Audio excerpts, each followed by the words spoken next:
We spoke earlier about the use of a metronome and how important that is for developing our timing. Like we said, there's nowhere to hide. That metronome is going to occur consistently every beat, and if we want to play on each of those beats, we need to land exactly the right time. It's all well and good practicing without one, and we can gradually build speed, but without the metronome, we don't have an awareness of exactly how in time we are. So it's good to have a balance of both. So I'm going to demonstrate this exercise with the metronome now. I'm going to play at 70 BPM, 70 beats per minute. We're going to do our 1, 2, 3, 4. We're going to shift all the way up to the point where we have been, and I'm going to land on each beat. I'll give you an example now. I will give you a 1, 2, 3, 4 count as well if you want to join in with me. But basically every time the next beat arrives, we move to the next note, shifting up and then shifting down. Let's give it a go. 1, 2, 3, 4.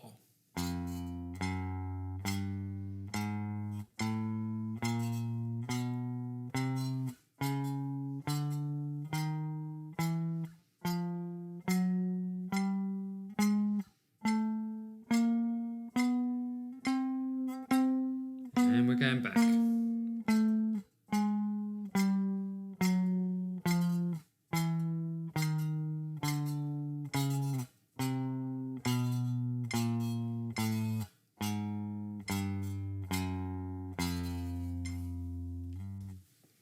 Cool. Now that might seem quite easy, but it's a really good way to start, and it will gradually build our technique, lay the right foundations, all that sort of stuff. What we're going to do now is fill in the gaps. So you heard a 1, 2, 3, 4. There's beats, smaller increments, smaller movements between those beats that exist. So we want to now fill those gaps. And the way we're going to do that is by going 1 and 2 and 3 and 4 and. So in between each 1, 2, there's an and. And on that and, we're going to have our second, then we're going to play third on the beat, and then we're going to have a fourth is going to be on an and then our fifth will be on the first beat.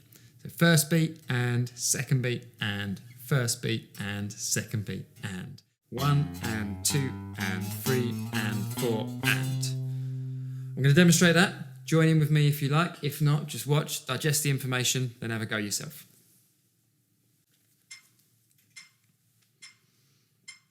One, 2, 3, 4.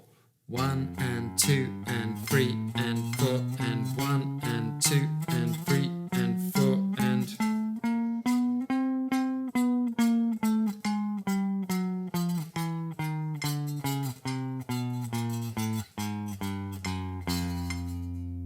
I've been playing it so far with the nice stretch as a unit, but try with a bunching as well.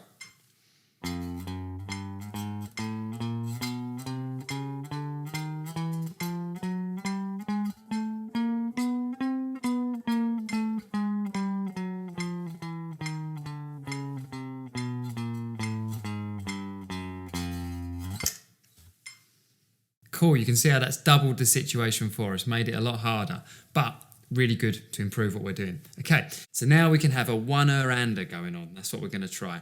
In between the first and the second beat, instead of just 1 and 2 and, we're going to have 1-er-ander, 2-er-ander, 3-er-ander, 4-er-ander, which is going to be like a... So up and down the neck of the guitar, we're going to land on the first beat. By the time we get to the second beat, we want to make sure that our first finger is on the 5th fret. So we go 1-er-ander, 2-er-ander, 3-er-ander, 4-er-ander. Okay, it's quite tricky, but I'm going to count you in again with a 1, 2, 3, 4 just to demonstrate. Have a go along if you want, or just watch, digest it, have a go afterwards. 1, 2, 3, 4.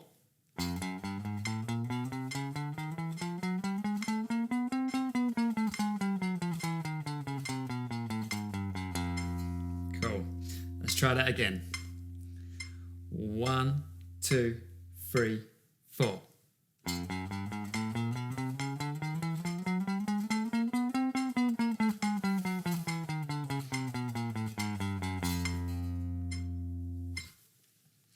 Excellent. So you can see what started as a very simple exercise has very quickly turned into something that's really pushing the speed of your playing and improving that finger strength and stretch as well. A lot of the time, all these different attributes we talk about, stretch, strength, capabilities of speed, all of that will come into each of these exercises. They'll have an initial focus like this one was with the stretching, but then quite quickly we've incorporated the other attributes and we're pushing a lot of our playing ability.